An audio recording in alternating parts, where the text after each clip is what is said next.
24 horas de terror machista. El País.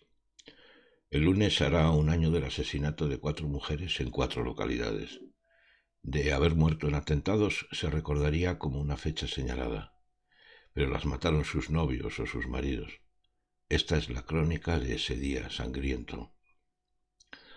A las 3:15 de la mañana, un hombre bajo, moreno, de pelo rizado y de 30 años, llamado Eduardo Sánchez, acude a pie al servicio de urgencia del Centro de Salud de Piedrabuena, su pueblo en Ciudad Real. Allí avisa de que su pareja Belén Palomo, de 24, está gravemente herida. Los médicos corren a la casa. Tratan inútilmente de reanimar a la mujer, que al menos tiene una cuchillada en el pecho de muy mal pronóstico. En poco tiempo, a pesar de la hora, un buen número de los 4.000 habitantes de Piedrabuena sabe que algo pasa en el piso de Belén y Eduardo. Lo saben por los rumores que circulan ya, por el revuelo de médicos y de enfermeros, por el resplandor azul de las luces de alarma encendidas de los coches de la Guardia Civil aparcados a la puerta. A las 5 de la madrugada de ese domingo 8 de enero que se acaba de estrenar, Belén Palomo muere de una insuficiencia respiratoria. Poco después, Eduardo Sánchez entra detenido en el cuartel de la Guardia Civil, situado a menos de 250 metros del portal de su casa, acusado de haber asesinado a su pareja en su casa con un cuchillo de cocina. Él se declara inocente. A esa hora, la Guardia Civil pide a unas cuantas amigas de la víctima que están despiertas que vayan al cuartel a declarar. Todas pertenecen al equipo femenino de fútbol sala del pueblo, el FSF Piedrabuena, del que Belén también formaba parte. Esa noche han celebrado la cena de Navidad. Las amigas explican que Belén se fue sola en coche a casa a las 2:30 y que ahí la esperaba solo su marido, porque la hija pequeña de ambos estaba con los abuelos maternos. A esas mismas 5 de la madrugada, en un calabozo de la comisaría de Puerto de Santa María, en Cádiz, un hombre arrestado tras una pelea a tiros en el apartamento de un vecino se despeja de la borrachera de cocaína y alcohol y llama a gritos a los guardias. Al principio, la policía del puerto, acostumbrada a este tipo de rabietas y de subidones y bajadas de la coca de los sábados por la noche, no le hace mucho caso. Pero el hombre, que se llama José Carlos Díez Mateos y que tiene 41 años, insiste a gritos en que vayan a verlo. Cuando lo tienen enfrente, les dice: por favor, pegadme un tiro, por favor, que he matado al amor de mi vida. Los guardias no entienden bien a qué se refiere. La causa de su detención no tiene nada que ver en principio con ninguna mujer ni con nada de lo que cuenta. Y atribuyen la frase al alcohol. Pero Díez insiste: en mi casa, a mi casa. Me he buscado la ruina. He matado a la mujer de mi vida. Poco después, convencidos al fin de que el relato de Díez guarda con todo cierta coherencia, los policías se desplazan hasta su casa, un apartamento en la quinta planta de un edificio del 15 del barrio de Valdelagrana, en el puerto de Santa María, a un paso de la playa. Se trata de una urbanización turística, deshabitada en invierno, con muy pocos residentes fijos como Díez. Abren la puerta con la llave que el mismo detenido les ha prestado. Dentro encuentran el cadáver de una mujer, tumbada de lado en el sofá, con el rostro ensangrentado y las piernas en el suelo. Mientras examinan el cuerpo, oyen que el teléfono móvil de la víctima, colocado muy cerca del cadáver, no deja de sonar. Hacia las 8 de la mañana amanece en Piedrabuena. El día es frío, gris, feo, con rachas de lluvia helada. A esa hora llega al pueblo el primer periodista. Es Aníbal de la Beldad, de la agencia EFE. Se encuentra un pueblo vacío, conmocionado, incrédulo, entristecido. Habla con algún vecino ocasional que se resiste a comentar el incidente, que se limita a lamentar la tragedia que destruirá la vida de 2 familias muy conocidas del pueblo, la de la víctima, por supuesto, pero también la del asesino. Belén y Eduardo comenzaron a salir cuando ella tenía 15 años y él 21. Hace 2, cuando nació la hija de ambos, se fueron a vivir juntos al piso de la plazoleta. Él, que proviene de una familia acomodada del pueblo, trabajaba como camionero ocasional y como agricultor. Ella, de procedencia más humilde, desempeñaba trabajos esporádicos en una peluquería o hacía de camarera. Alguien del entorno familiar de la víctima comenta que Eduardo, desde el primer día que salieron juntos, estuvo muy pendiente de Belén, demasiado pendiente, Te crees que el amor consiste en que alguien esté muy preocupado por ti, porque es lo único que has conocido, porque no has conocido a otro hombre, y eso, con el tiempo, se vuelve otra cosa. A Belén, Eduardo la tosigaba llamadas y mensajes cuando no estaba con él. Añade, esa misma noche, la de la cena del equipo de fútbol también lo hizo. Decenas de mensajes y llamadas. Era celoso, controlador, machista. Ella nunca había hecho viajes sin él porque él no la dejaba. No solo era celoso de los hombres, también de las mujeres, de las amigas de Belén, de sus compañeras en el equipo de fútbol. Insiste, porque el equipo de fútbol, el FSF Piedrabuena, que servía y sirve de refugio para las chicas del pueblo, de excusa para formar una piña femenina alrededor de los partidos, de válvula de escape de un pueblo a veces demasiado pequeño, tampoco le gustaba a Eduardo. A esa hora, la policía del puerto de Santa María conoce ya la identidad de la mujer encontrada en el sofá y las circunstancias relacionadas con su muerte. Se llamaba Eva Asa. Tenía 46 años, vivía en Chiclana y trabajaba de enfermera en el Hospital Puerta del Mar, en Cádiz. Estaba divorciado y tenía 2 hijos, de 13 y 18 años, de su ex marido. Su asesino, José Luis Díez, el hombre que grita y lloriquea en el calabozo, era su actual pareja. Y la ha matado de 2 disparos a bocajarro con un revólver sin licencia que guardaba en su casa.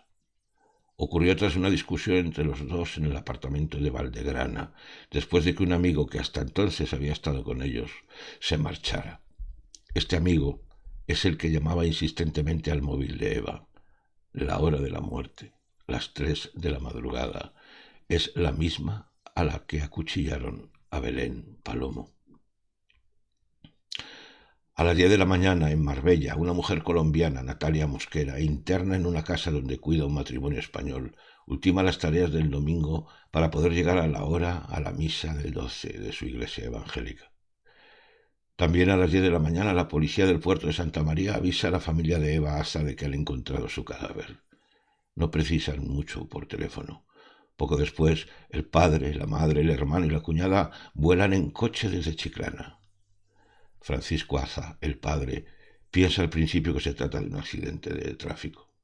Cuando ya en la comisaría les aclaran que Eva ha muerto asesinada, una de las preguntas del bueno de Francisco es ¿y qué le han hecho a José Carlos? Ya que está convencido de que la pareja de su hija es también víctima del asalto o lo que quiera que haya pasado. Cuando le aclaran que el novio de su hija está detenido en un calabozo y que ha confesado el crimen, el padre simplemente pierde pie porque no puede creérselo. Eva y él llevaban casi un año juntos, tras conocerse en febrero de 2022, aunque cada uno vivía en su casa. Él en el apartamento de Valdegrana, ella en Chiclana, en un piso cercano al de sus padres. Francisco había visto a José Carlos 14 o 15 veces, siempre en reuniones familiares y, sinceramente, pensaba que ese hombre y su hija hacían buena pareja. Eva era una mujer guapísima, con unos ojos celestes que le cabían en la cara, que no le cabían en la cara. También con mucho carácter, de las que no se arredra en una discusión. Al otro, que trabajaba en un concesionario de coches, el padre de Eva siempre lo vio como un tipo afable, tranquilo, sonriente, que nunca se enfadaba, un hombre callado y agradecido, de esos que no olvidan nunca alabar la comida que les ofreces cuando los invitas a casa. Demasiado bueno, añade ahora Francisco en Jerez, en el despacho del abogado que lo representa, Antonio Díaz. La última vez que vio a su hija, pocos días antes del asesinato, fue una tarde en que salieron juntos a comprar los regalos de Reyes. Francisco le compró a José Carlos un pijama. Esa tarde, Eva le confesó que se encontraba muy bien con su pareja, que haber dado con él había sido una verdadera suerte. Ella se mostraba optimista y extendía esa misma actitud a otras áreas de su vida.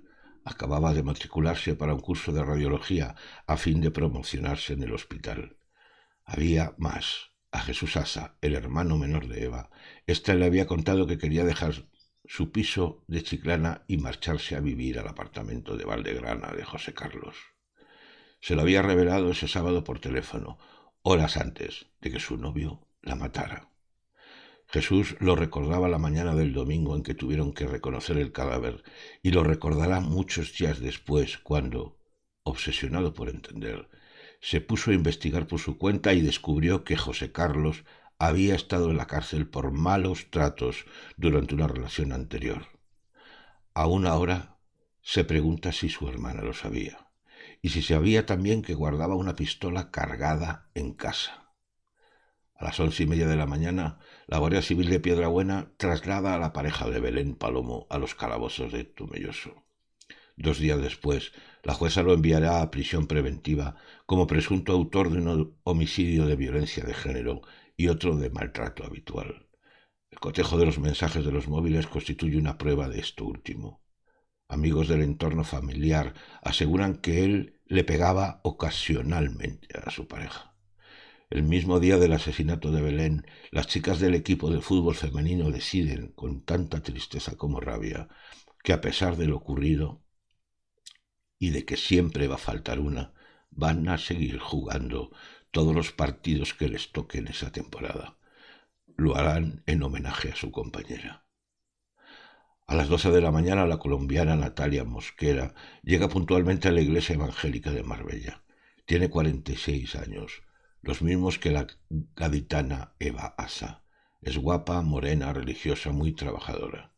También lo suficientemente echada para adelante como para separarse de su marido en Colombia, harta de sus desplantes y lo suficientemente decidida para emigrar en 2018 a España, a fin de darles un futuro universitario a sus dos hijos.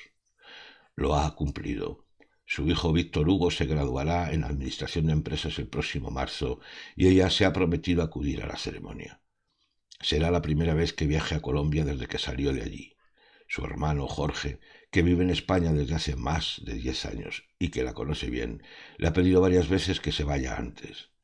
Desde hace tiempo la encuentra agotada, deprimida, vulnerable, sin el ánimo que la empujó a llegar a Marbella. Pero Natalia se niega porque se siente responsable de los 2 españoles que atiende. Ese 8 de enero, desapacible y ventoso, en la puerta de la parroquia, ve que le espera un hombre colombiano al que conoció una noche de 3 meses atrás al ir a tirar la basura. Se llama Leonel Herrera, se dedica a la construcción y a la electricidad. Llegó a España en septiembre y tiene su misma edad.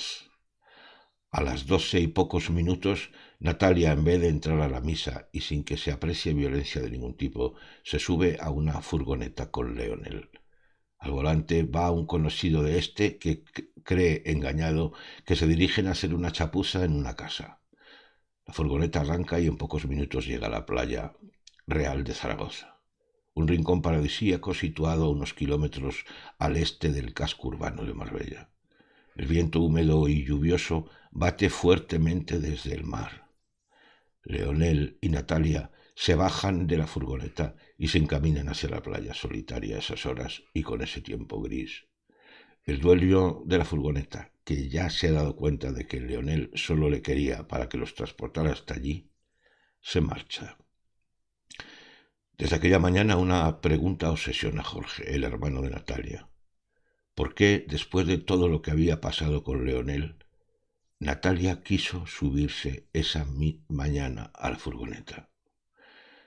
Leonel, en pocos meses de relación, había llegado a pedirle a Natalia 800 euros a fin de traer a su esposa desde Colombia, y Natalia se los prestó. Desde que la esposa llegó a Marbella, vivió en la casa de su marido, aunque Leonel le prometía a Natalia que se iban a separar. Natalia le creyó. Después se produjo el primer golpe, una cachetada, como la recuerda Jorge, el hermano, a quien Natalia aseguraba: yo a este ya lo voy a dejar, sin hacerlo jamás. Este fue el diablo que yo me encontré, añadía para justificarse. Hubo un segundo golpe, el 19 de diciembre. Leonel, en plena discusión en la puerta de la casa de Marbella donde trabajaba Natalia, le pegó un cabezazo en la nariz. La mujer, acompañada de su hermano, lo denunció. Jorge recuerda que al cruzarse ese día con Leonel en la comisaría, lo vio reírse. El juicio rápido se celebró 2 días después. Leonel fue condenado por malos tratos a 6 meses de cárcel, sin cumplir pena, y se le impuso una orden de alejamiento. A partir de ese momento le estaba prohibido acercarse a ella a menos de 500 metros, llamarla o contactarla de cualquier manera e incluso residir en la misma ciudad que ella. Lo incumplió todo escrupulosamente. La siguió llamando, la mensajeaba insistentemente. Natalia le contaba a su hermano que tenía miedo de ese hombre.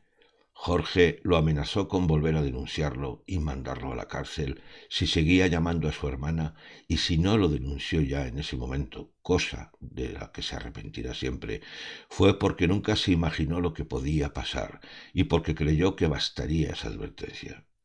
La respuesta de Leonel fue significativa. Yo solo le tengo miedo a la ira de Dios. El 3 de enero, Natalia volvió a llamar a su hermano. Esto va a más con este tipo. ¿Por qué se subió entonces a la furgoneta? El asesino sostiene que porque quiso, porque seguían juntos. El abogado de la familia Mosquera, Emilio Martín, del despacho gaditano de Ricardo Álvarez, cree que, aunque se subió voluntariamente, lo hizo engañada por algo. Su hermano Jorge piensa que tal vez Leonel la amenazó con hacer daño a sus hijos, amenaza que había proferido ya alguna vez, o que tal vez le prometió que iba a devolverle por fin los 800 euros que le debía. Entre las 2:30 y la 1 en Cádiz ya corre la noticia de que Eva Asa, una participante activa del carnaval, compositora de la especialidad de romancero, conocida y apreciada por todo el mundo, ha sido asesinada a manos de su pareja en un apartamento de Valdegrana. A esa misma hora, entre las decenas de personas que llegan al talatorio de Piedrabuena, donde reposa Belén Palomo, hay miembros del entorno familiar, conocedores de lo que pasaba dentro de la pareja, que responden a otra pregunta clave. ¿Por qué no lo dejó? Por su hija, por miedo a perder a su hija. Y entre las 2:30 y la 1 de esta mañana, según la propia confesión de Leonel Herrera, tras acostarse con Natalia en la playa, en un momento en que ella le da la espalda, piensa, ahora o nunca, y la estrangula. Después, con un cúter de los que emplean sus trabajos de electricista, la eviscera, le amputa los pies y las manos y la degüella. Lo hace desnudo para no mancharse. Arroja separadamente las partes del cadáver al mar, convencido de que así no las encontrarán o, de si se encuentra algún pedazo, no habrá manera de relacionarlo con Natalia ni a la larga con él. Después se viste y vuelve a Marbella en autobús. A esa misma hora, Hayat Lazar, de 46 años, los mismos que Natalia Mosquera, los mismos que Eva Asa, prepara la comida en su casa de Adeje, Tenerife, donde vive sola con sus 4 hijos, separada de su marido.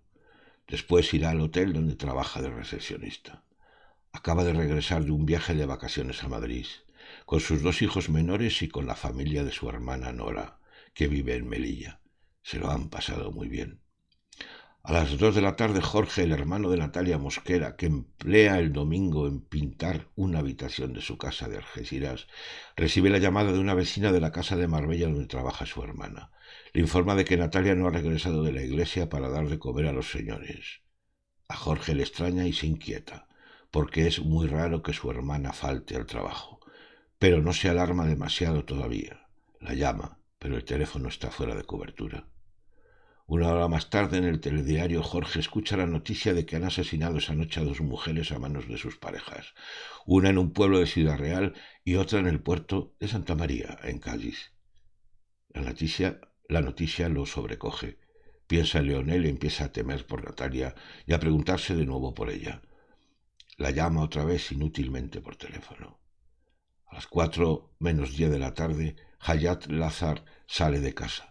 Se monta en su coche y se dirige al hotel de Playa Paraíso, al sur de Tenerife, donde llegará en 10 minutos para empezar a las 4 en punto. Trabajará hasta las 11 de la noche. Hayat nació en Salé, Marruecos, pero vivió hasta los 23 años en Nador. Allí trabajó en una tienda de coches. Llegó a Tenerife hace 23 años. Ha trabajado de cajera, de camarera, de limpiadora de hotel y en los últimos años tras un ascenso de recepcionista. Habla español como una canaria y se desenvuelve perfectamente, además en árabe, en inglés, francés y alemán.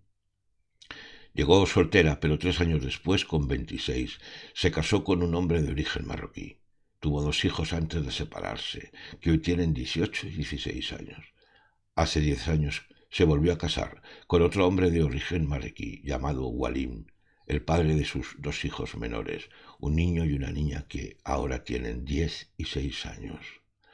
La hermana mayor de Hayat, Fátima, que vive también en el sur de Tenerife y ha compartido la vida de su hermana desde el primer día que pisó la isla, define al primer esposo como un hombre malo, al segundo como mucho peor. Fátima cuenta que Hayat era la que conducía en esa familia, porque Walim era un inútil que no sabía ni llevar un coche.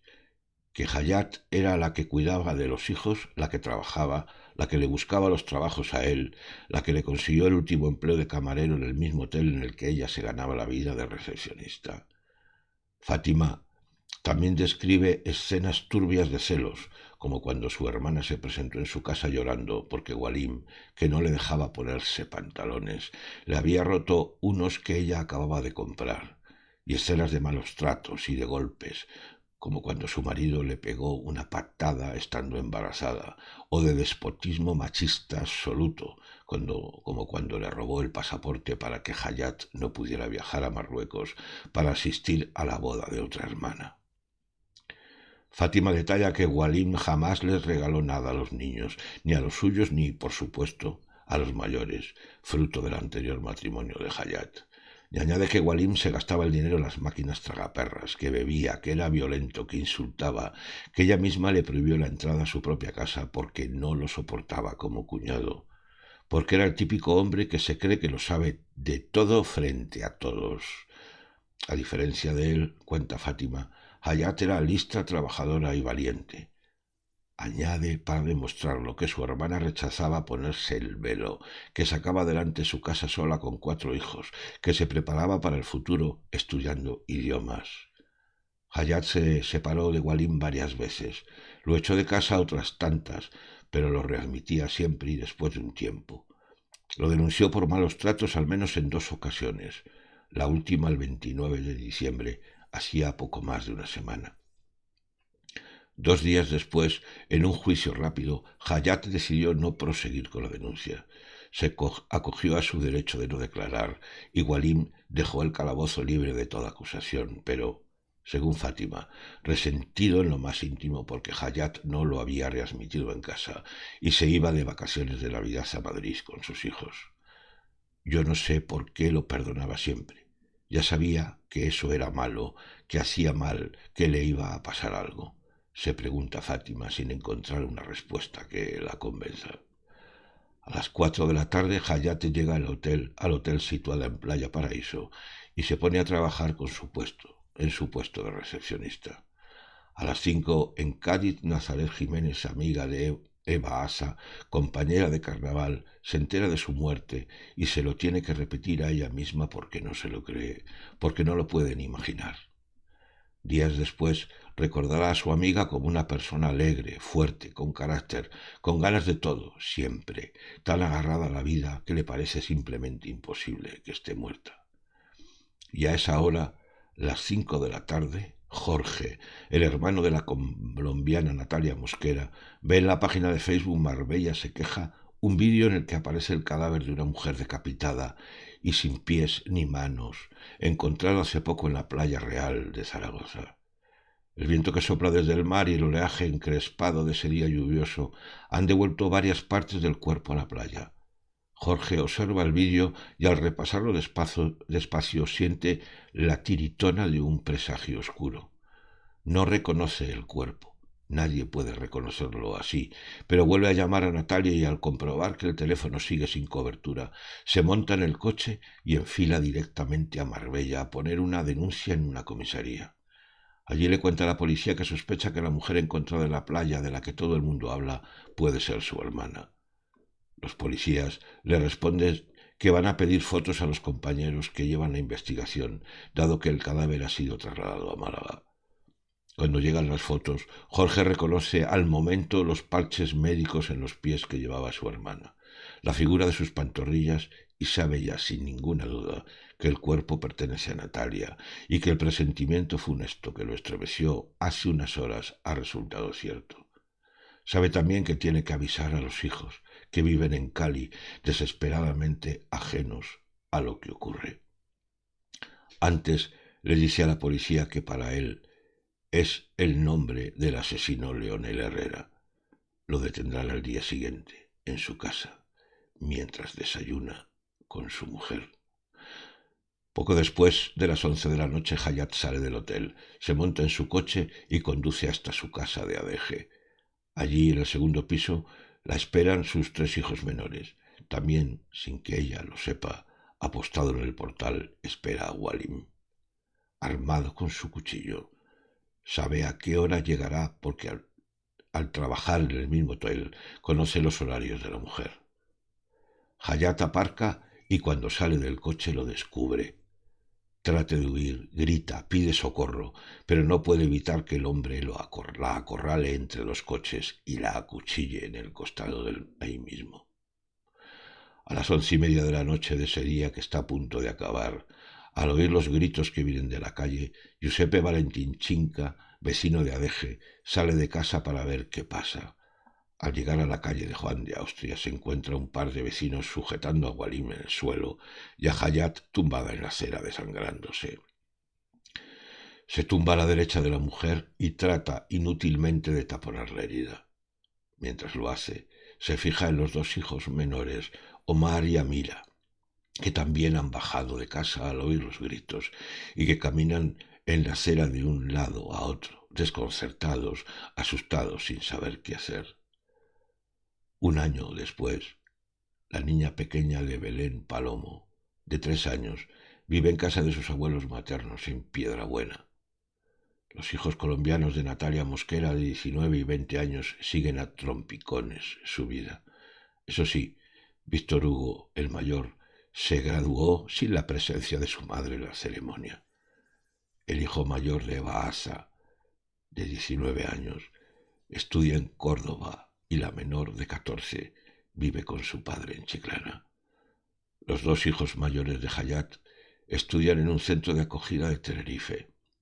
Los más pequeños, de 11 y 7 años, se han ido a vivir con la familia de su tía Nora en Melilla. Como una de las hijas de Nora se llama también Amira, para no confundir a las 2 primas, ahora hermanas, a la que vino de Tenerife. Todos la llaman Amira Hayat. Artículo escrito por Antonio Jiménez Barca para El País.